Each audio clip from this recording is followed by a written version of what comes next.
Thank you, Larry. So the picks are in. We welcome you to this Draft Champions contest.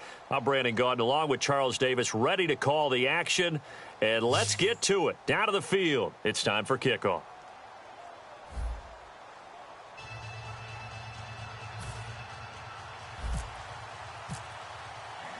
The getting to know each other process is over. Time to get down to it. And we're off in week 3 of Draft Champions. This will be taken in at the 1.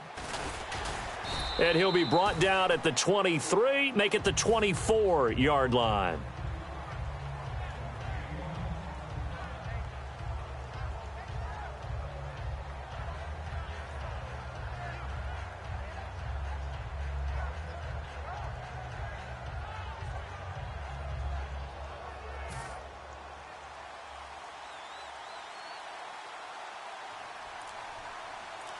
They'll come out in the pistol. Now a carry. It's C.J. Anderson. Oh, he bowls over him. Just what you want on a first down run. Call it 8 yards, and it's 2nd and 2. Offensive linemen love creating space for their guys carrying the ball, but when that guy also breaks tackles and creates extra yardage, they almost feel like he's one of them, and they really embrace him.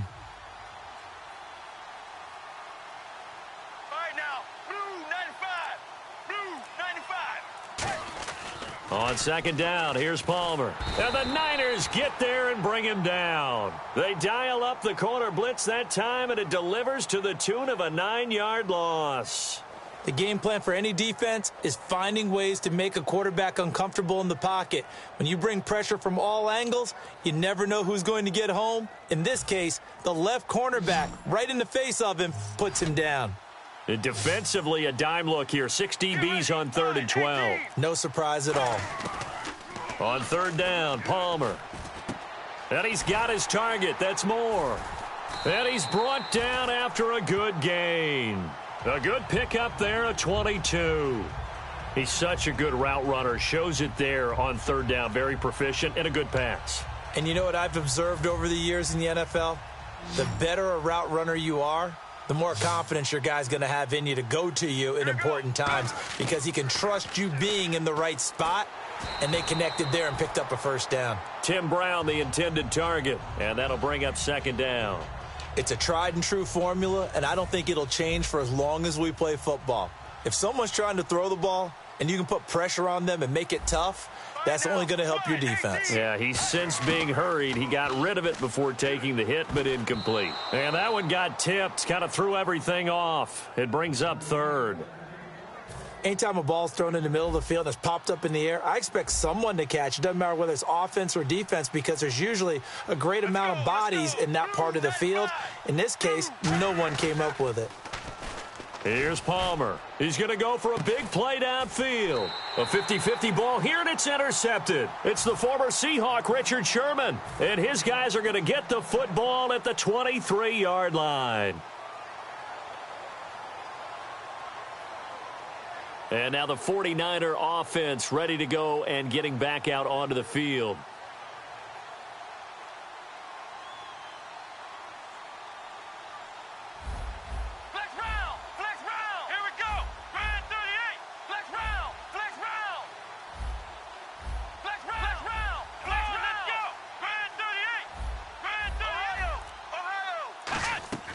On 1st down, it's McNair. And now finally he'll be forced to go down, just protecting the football, hitting the turf. It's a sack.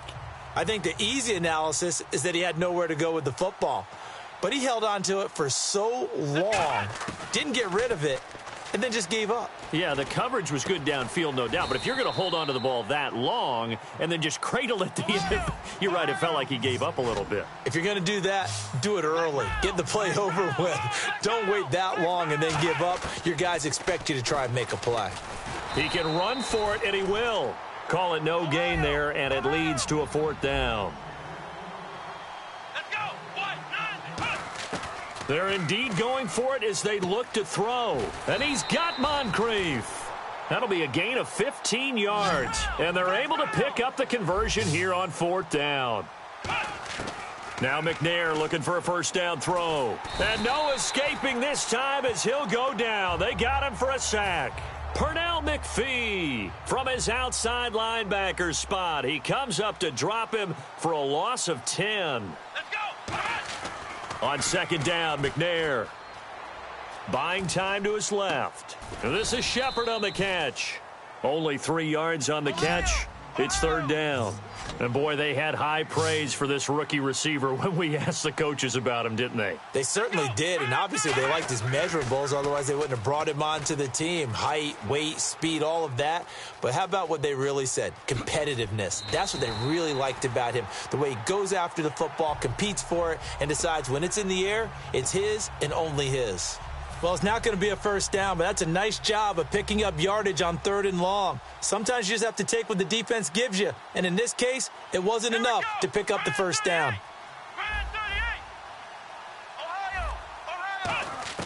They'll try and throw for it here. Steps away. Rashard Matthews here on the catch. Boy, a curious decision to go for it. Doesn't pan out. And the Raiders with the football now in excellent field position. And now Oakland ready to take the field. And following the interception, we'll see what they can put together on this drive. I can hear my old college coach right now.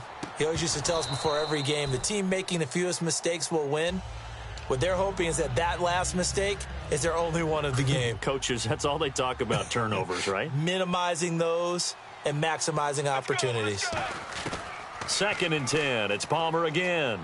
He's got a man wide open. It's Herman Moore. And all the way in. Touchdown, Oakland. Herman Moore, 47 yards. And the Raiders have taken the early lead. Great corner route there. Not only able to catch it, turn it upfield, and get into the end zone. It usually involves a little bit of an extra move, doesn't it? You've got to get them thinking that you're moving to the middle of the field, and you're breaking away to that corner. Boy, that was well executed. Set now to kick this one away, and off it goes. Fielded about a yard deep. And he'll get it up just past the 20, and his guys will go to work at the 21-yard line. The 49ers getting set to trot out there. And last time out, went for it on 4th down, turned it over, gave him great field position, turned into 6 points, so they've got to recover here, Charles. It's amazing what one decision can do in the chain of events, right? The decision to go for it on 4th down. Caused all of that. It caused every bit of it, but it showed confidence. Hey, I've got confidence in you guys. Go pick it up for them. Didn't happen. Also showed confidence in the defense. They didn't pick up their end of the bargain, so now they've got to come back out and start over and rebuild that confidence. It's a 9-yard pickup on the play, and it'll be 2nd and about a yard to go for the first. Now, that was not a bad scramble there on 1st down. He didn't force it, nor did he throw it away. He was able to take off, and now he made it a very manageable 2nd and short. And he'll get it inside the 40 to the 39. It's a 7-yard gain there, and it's good enough to move the chains. 2nd and 1, and people want to run the football. This is where every back in the league is supposed to do exactly what we just saw there. Pick up the 1st down. They go play action here on 1st down. It's hauled in by Shepard. It's a gain of 17 that time. And the 49ers are going to get a first. And now the passing game here in the 2nd quarter starting to heat up a little bit. Don't you feel the rhythm starting to happen, right? You see it now. The confidence is starting to rise. I think now as a play caller, because that has happened, you lean on it a little bit more. You don't go totally away from running the football, but you do say, guess what? We can throw it. We can throw it well with a whole lot of confidence. Here we go. Out of the gun, it's McNair, eluding the pressure right. And he's taken down, trying to do a little too much, getting outside of the pocket, and it results in a sack.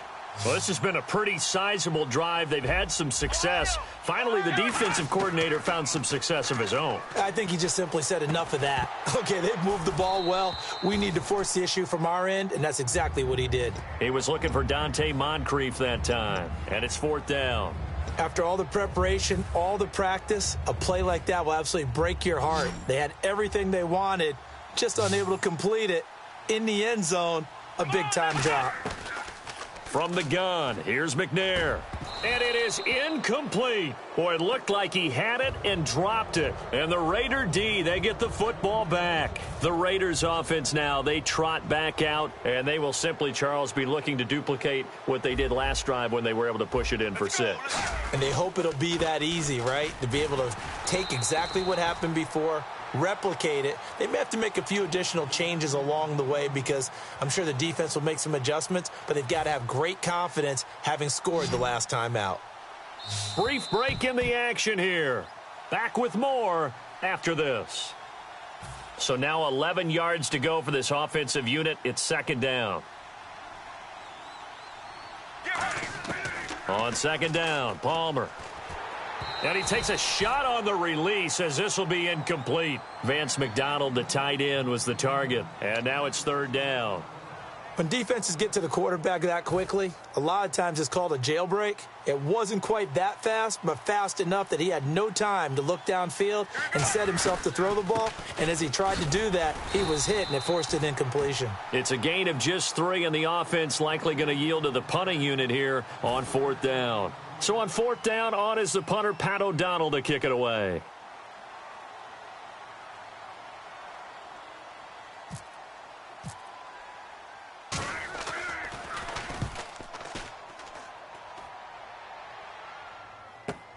And taken right on the 30. It's a return of 4 following a 42-yard punt. And the Niners will go on offense, 1st and 10. The San Francisco offense getting their last-minute instructions before they take over here. And on the last drive, they were in field goal range. They just opted not to kick it, didn't get it. Nowhere to escape, and he goes down. It'll be a loss of 7 on the sack, and it brings up 2nd. We have been to enough practices to recognize what we saw there. That was good coaching, right? Taking care of the football, protecting it, making sure you don't give anything up. But boy, oh boy, that's hard for a lot of quarterbacks to give up on a play, isn't it? Yeah, but he did the right thing, protect the football, because I think you saw what I saw. There was really nothing downfield. Yeah, nothing downfield. If you try and force it, sometimes you turn a bad play into something way worse, and you can really hurt your team that way. Let's go. White, 90. Ohio. Ohio. Flex round. Flex round. Ohio. Ohio. Now McNair looking for a 1st down throw. Flush to his right. Looking for his receiver sharp, and it's intercepted.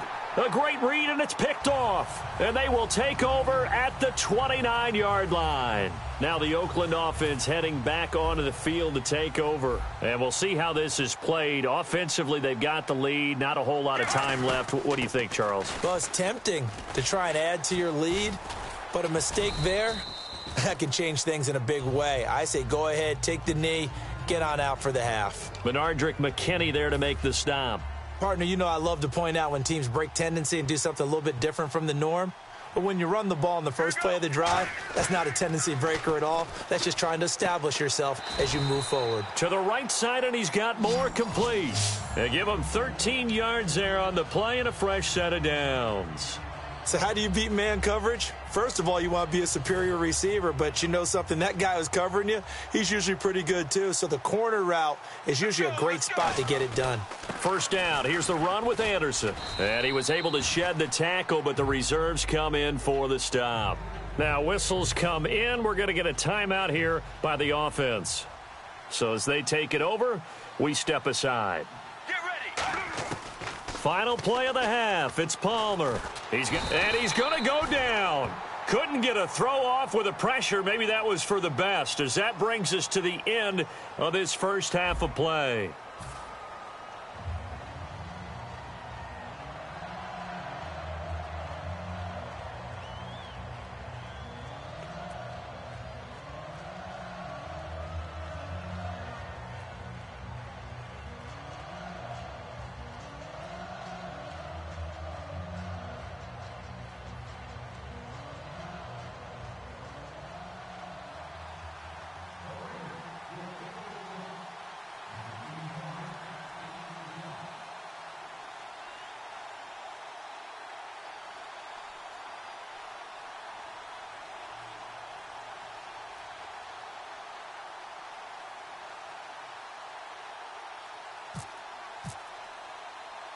Both teams appear ready for the fight ahead, and we resume action here in quarter number 3. This will be fielded at the 6. And a nice job there as he gets this one up just shy of the 35-yard line at the 34. Here comes the 49ers offensive unit as they'll have it first to begin this third quarter. They're close game, but they're going to need to do a little bit better probably here in half 2, no? I would agree with that totally. I would guess it in the locker room. They talked about cleaning up some of the errors, but overall, I think they wanted to be positive with it. There goes Green. Past the 20. Touchdown, 49ers. A great effort there. 65 yards. And the 49ers are within an extra point of tying this thing up. Well, he's used to running it that distance. Here he had to catch it, too, before making the run. Heck of a play for the score. There's not many things better for an offense than a back who is a complete guy who can run it and catch it. And we just saw him complete a big-time play for a touchdown. Cairo Santos on to try the extra point. And it's no good. He misses the extra point, and this remains a 7-6 game.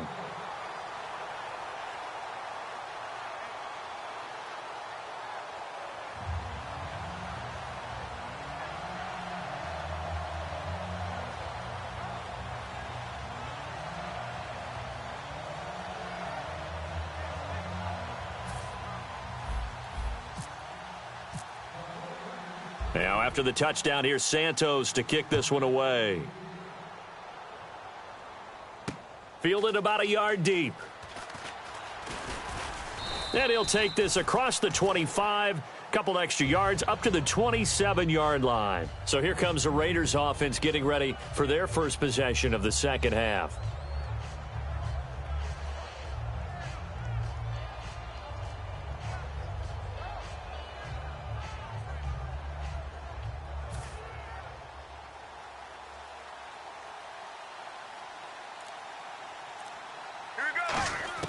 On first down, it's Palmer. And he's got his man on the out route. They'll get 17 yards there. And it'll give the Raiders a first down. And a good quarterback facing zone coverage. If he has just a little bit of time to survey the scene, that's what's going to happen. No doubt about it. If there's no pressure, he's going to continue to pick them apart because he'll have all that time to find someone open downfield. You can only cover for so long. So maybe they want to go to a zone blitz scheme, get a little bit more pressure. Remember when Carolina did that against Denver? They lost the game ultimately. They dropped the defensive end out, and he ended up with an interception in that game in Super Bowl 50. Maybe some sort of scheme like that to try and get more pressure at the passer. And that's one of his advantages of a passer, is it not? With his height, setting back there in the pocket, firing it over the middle, he can really see everything clearly. It is, and I know that other quarterbacks get it done different ways, all right? You don't have to be his height to make a great play.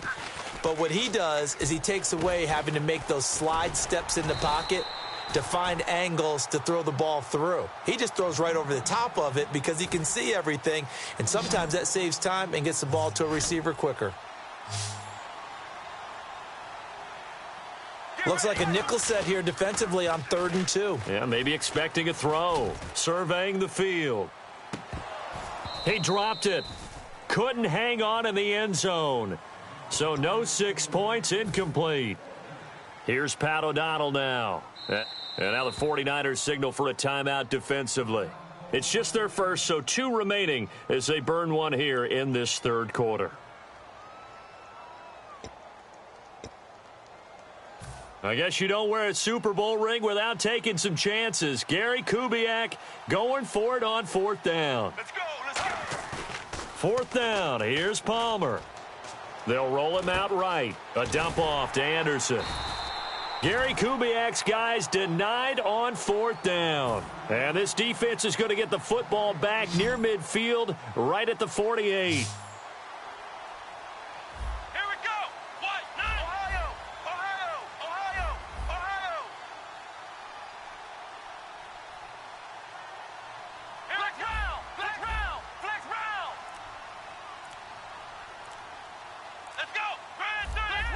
Time running out here on the play clock.